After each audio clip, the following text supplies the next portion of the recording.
কি বলবো, আমার বলার কিচ্ছু নেই।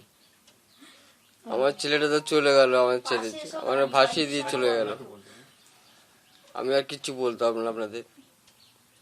রাস্তা এখন সারাই করুক কি হোক, আমার ছেলেটা তো চলে গেছে। দিনে দুবার ব্যবহার করো স্টপেজ ক্রিম আর নিজেকে রাখো evergreen. Keya Seth aromatherapy stop age cream আর খুঁজে পাও নতুন আমিকে।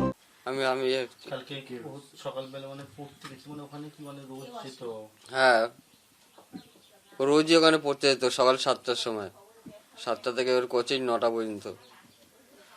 কালকে কি হলো আমি কি বুঝতে পারলাম না। ওর স্যার ফোন করলো, স্যার কিছু বললো না যে এখানে আসুন।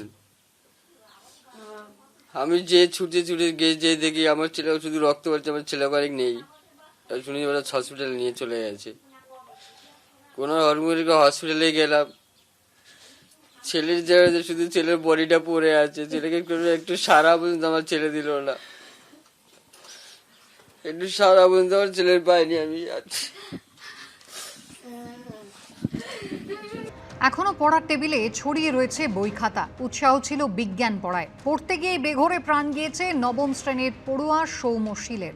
এই মর্মান্তিক মৃত্যুর দায় কে নেবে? শোকে বিহ্বল পরিবার।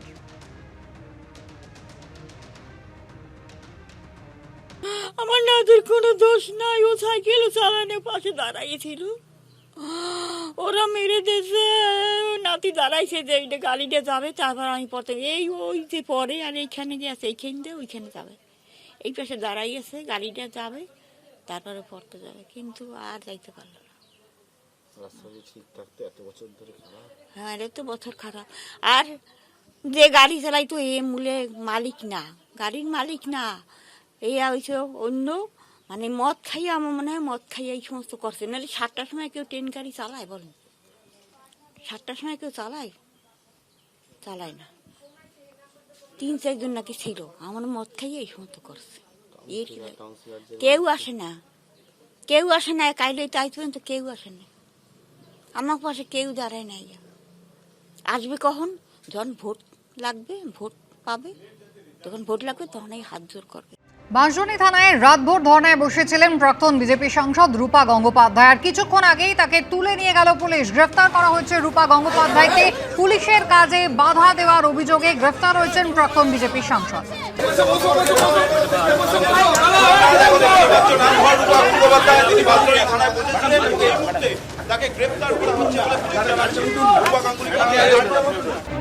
দেখো, যে সময় রূপা গঙ্গোপাধ্যায়কে গ্রেপ্তার করে নিয়ে যাওয়া হচ্ছে, সেই সময় পুলিশের তরফ থেকে জানানো হয়েছে যে রিস্ট্রেন করার জন্য, অর্থাৎ পুলিশের কাজে বাধা দেওয়ার জন্য রূপা গঙ্গোপাধ্যায়কে গ্রেপ্তার করা হচ্ছে। গতকাল রাত 8টা থেকে বাঁশজনী থানায়, ঠিক এই বাঁশজনী থানার সামনেই এখানে তিনি অবস্থান চালাচ্ছিলেন এবং তারপর আজকে সকালও পর্যন্ত তার একই অবস্থান ছিল এবং তিনি দাবি করেছিলেন যে যতক্ষণ না পর্যন্ত ঘাতক পেলোডারের যিনি চালক তাকে গ্রেপ্তার করা হচ্ছে তিনি এখান থেকে যাবেন না। এবং একই সঙ্গে যাদেরকে পুলিশ গ্রেপ্তার করেছে, অর্থাৎ যারা প্রতিবাদ করছিলেন গতকাল স্থানীয় বাসিন্দা, তাদের মধ্যে 5 জনকে গ্রেপ্তার করা হয়েছে এবং তাদের বিরুদ্ধে কঠোর ধারায় মামলা রুজু করা হচ্ছে।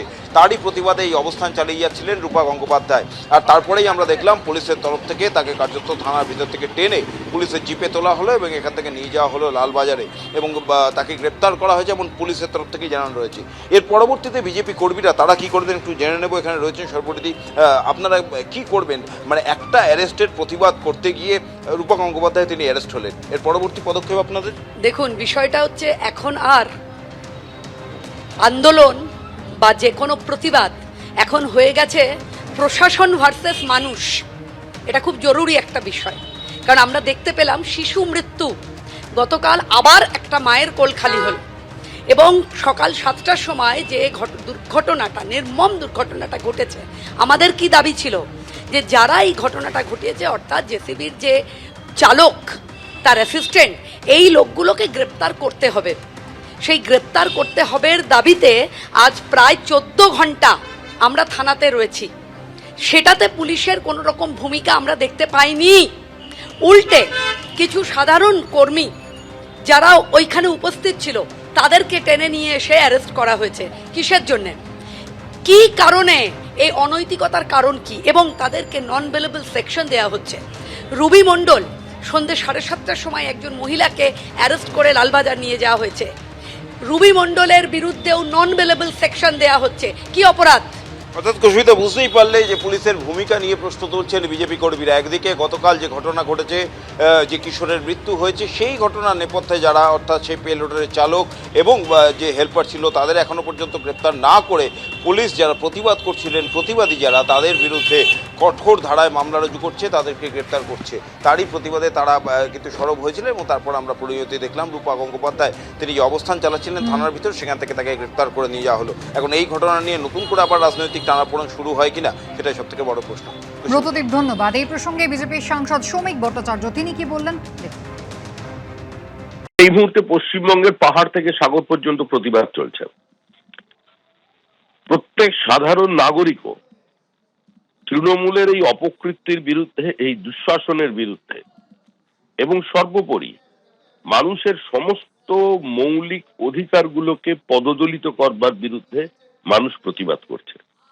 রূপা গাঙ্গুলি একজন প্রতিষ্ঠিত চিত্রাভিনেত্রী, প্রাক্তন রাজ্যসভার সাংসদ, ভারতীয় জনতা পার্টির নেত্রী। তিনি সেখানে প্রতিবাদ জানিয়েছিলেন এবং প্রতিবাদ জানিয়ে সারা রাত তিনি অবস্থান করেছিলেন এবং স্বাভাবিকভাবেই এই সরকার কোনো সমালোচনা গ্রহণ করতে পারে না, এই সরকার কোনো প্রতিবাদকে আত্মস্থ করতে পারে না। তো যেটা পরিণতি হবার সেটা হয়েছে, তারা রূপা গাঙ্গুলিকে গ্রেপ্তার করে লালবাজারে নিয়ে যাচ্ছে।